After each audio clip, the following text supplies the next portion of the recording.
उनकी निगाह का करम था कि रास्ते आसान हो गए, वरना हम क्या थे, न काबिल न काबिज।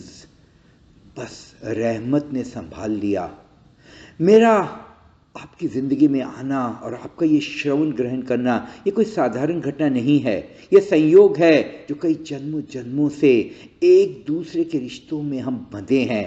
ऐसा नहीं है कि आपको और संबुद्धों ने जगाने की कोशिश नहीं की। ऐसा भी नहीं है कि आपने सत्य श्रवण इसी जन्म में किया है। संयोग नहीं है, हमारे बीच की एक खास रिश्ते।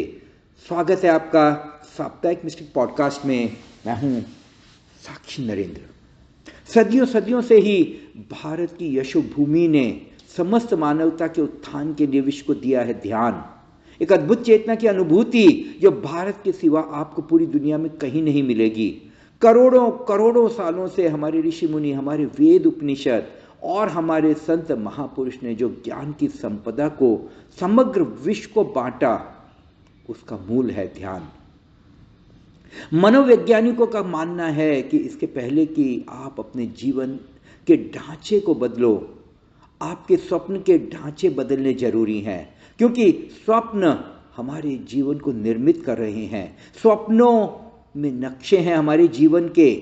क्या आप होने वाले हो, इसकी खबरें हैं ये स्वप्न। रात अगर आपने किसी की हत्या कर दी तो सुबह उठकर आप चिंतित थोड़े ही होते हो कि रात हत्या कर दी, लेकिन आपने हत्या की है।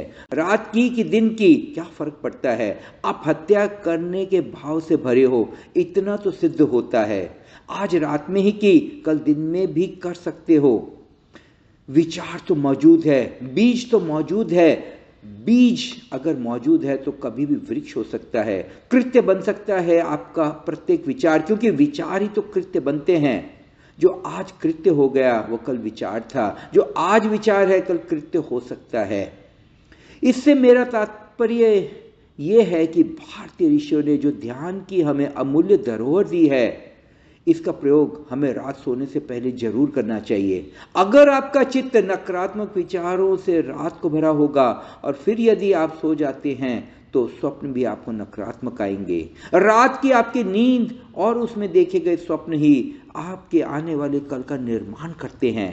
दिन में आपके चित्त में जो गलत विचार उठते हैं वह स्वप्न में गलत विचारों का ही नतीजा है, क्योंकि वहां जो बीज आरोपित होते हैं वो दिन में फलित होते हैं। यदि आप रात को सोते समय अभाव, दरिद्रता, ग्लानि के भाव से सो जाएंगे तो फिर ऐसा ही आपके साथ दूसरे दिन होगा, और ऐसा ही आपके साथ जन्मों जन्म से होता आया है। इसलिए जरूरी है कि रात को सोने से पहले चित्त शुद्ध करके ही आप सोएं। अगर किसी समय ऐसा ना कर सके तो उठने के साथ ही पहला काम चित्त शुद्धि का करें। मैंने सुना है एक छोटा सा आदिम कबीला फिलीपींस में है, जहां उन्होंने सपनों को बड़ा मूल्य दिया है। और पहली बात उस कबीले में जो होती है वह सुबह उठकर सपनों की चर्चा होती है। जब उस कबीले का अध्ययन किया गया तो लोग बड़े चकित हुए। वह अनूठा कबीला है, छोटा सा कबीला है, आदिम लोगों का है, जंगली है, मगर उन जैसे सभ्य आदमी कहीं पाए नहीं गए अब तक। और उनकी सभ्यता का सारा राज ये है कि उन्होंने अपने सपनों को बड़ी गति पाई है। छुटपन से बच्चे पैदा हुए और जैसे ही बच्चा बोलने लगा तो जो पहली बात बच्चे से पूछी जाती वह ये कि तूने रात में सपना क्या देखा, और घर के बड़े बूढ़े उसका विश्लेषण करते कि इसके सपने का अर्थ क्या है। धीरे धीरे उसको सपने के माध्यम से वे बताने लगते हैं कि तुझे ये करना चाहिए। तेरा सपना ये कह रहा है कि छोटे से बच्चे ने सपना देखा कि पड़ोस के लड़के को एक चांटा मार दिया। हम तो इसको मूल्य भी ना देंगे, हम तो हत्या करने को भी मूल्य नहीं देते, लेकिन इस आदिम कबीले के लोग उस बच्चे को कहेंगे जाकर उस बच्चे से क्षमा मांगो कि भूल हो गई। सपने में चांटा मारा तो चांटा मारना तुम चाहते हो, इतना सिद्ध हुआ, जाकर क्षमा मांगो। क्षमा मांगने से नहीं चलेगा, क्योंकि चांटा तो लग गया, चोट तो हो गई। कुछ भेंट भी ले जाओ, कुछ खिलौना ले जाओ, मिठाई ले जाओ, उसे देना और माफी मांगना और कहना कि बड़ी भूल हो गई, सपने में चांटा मार दिया।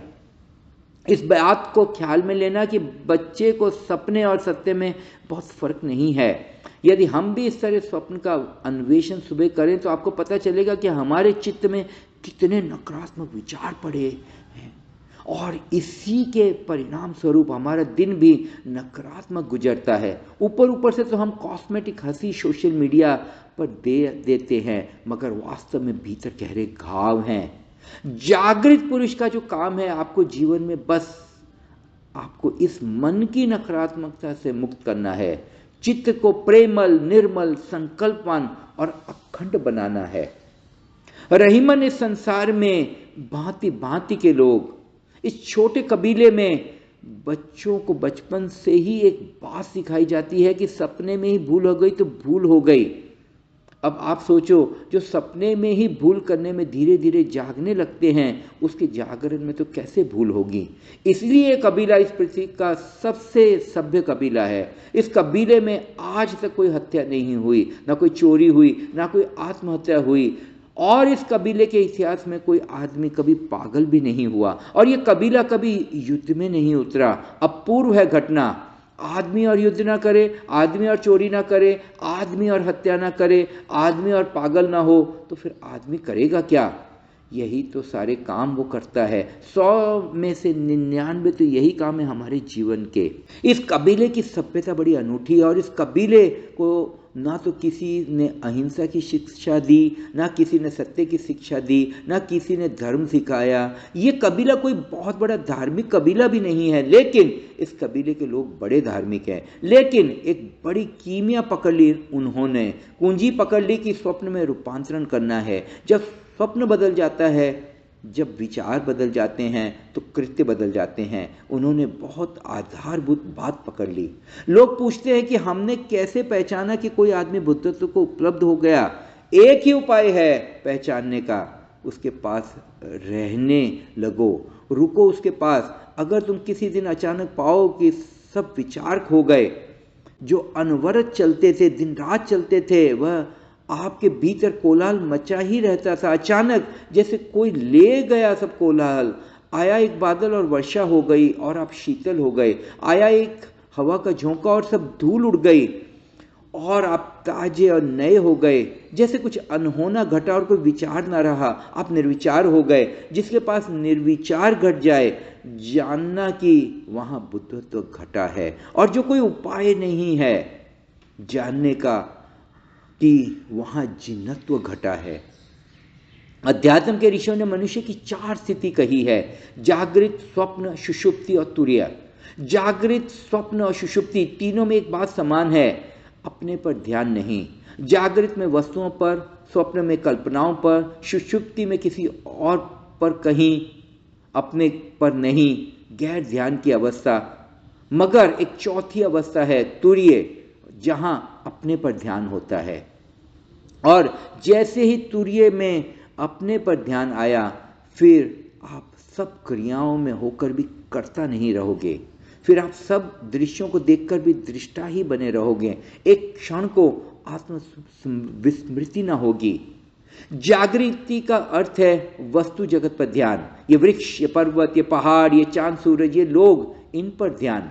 जागृत अपने पर ध्यान नहीं, वस्तुओं पर ध्यान। स्वप्न शब्दों पर ध्यान, विचारों पर ध्यान, प्रतीकों, बिंबों पर ध्यान, कल्पनाओं पर ध्यान, अपने पर ध्यान नहीं। सुषुप्ति न तो वस्तुओं पर ध्यान, न विचार पर, लेकिन फिर भी अपने पर ध्यान नहीं। तुरीय, अपने पर ध्यान। चौथे का अर्थ है साक्षी। चौथे का अर्थ है जो देखता सपनों को, जो सपना नहीं है। सुबह उठकर आप कहते हैं रात एक सपना देखा, तो निश्चित देखने वाला अलग रहा, अन्यथा कैसे देखा। सुबह कैसे कहते कि सपना देखा, कौन कहता। और किसी दिन सुबह आप कहते हो कि रात बड़ी गहरी नींद सोए, गहरी नींद आई, ऐसी अमृतमय नींद कभी नहीं सोए थे। सब ताजा माजा हो गया, स्वच्छ हो गया है, नए हो गए। तो निश्चित गहरी नींद में भी कोई देखता था कि बड़ी गहरी नींद है। किसको ये अनुभव हुआ? जिसको ये सारे अनुभव होते हैं वही आप हो। दृष्टा हो आप, साक्षी हो आप, भोक्ता बन गए, कर्ता बन गए, खो गए सपनों में। आप जहां भोक्ता ना बन पाए, कर्ता बन गए। आप जहां भोक्ता बन गए, कर्ता बन गए, वहीं आप च्युत हो गए। चूक गए, वहीं आप स्वस्थ ना रहे, वहां आप अपने केंद्र पर ना रहे। तुर्य को जो उपलब्ध हो गया चौथी अवस्था, जिसने पा ली, जिसने अपनी असली अवस्था पा ली, स्वभाव जान लिया, ऐसा व्यक्ति सुषुप्ति में भी क्षुप्त नहीं है। ये सोया हुआ भी जागा हुआ है। बाहर से देखोगे तो सोया है, उसके भीतर से देखो तो पाओगे जागा है। इसलिए तो कृष्ण कहते हैं या निशा सर्वभूता नाम तस्याम जागृति संयमी। जब जहां सोए सबके लिए जो निशा है, अंधेरी रात है, वहां भी संयमी जागा हुआ है, वहां भी जागा है। जागरण अखंड है, अविच्छिन्न है, संयमी सोता ही नहीं, उसके भीतर एक दिया जलता ही रहता है। गहरे से गहरी अंधेरी अमावस में भी उसके भीतर दिया जलता ही रहता है, जागरण का दिया। उसका घर रोशनी से कभी खाली नहीं होता। ये जो साक्षी की अवस्था है, परम अवस्था है, इसका आपको जन्म जन्म से अनेक संबुद्धों ने आपको समझाया है। इसलिए मैं कहता हूं हमारा जो साथ है वह कई जन्मों का है, और जो साक्षी हो गया वह अमृत को उपलब्ध हो गया। उसका ना कोई दोबारा जन्म है और ना मृत्यु, वह एकत्व को उपलब्ध हो गया। आज के मिस्टिक पॉडकास्ट को सुना और मुझे सेवा का मौका दिया, इसके लिए आपका हृदयपूर्वक आभारी हूं।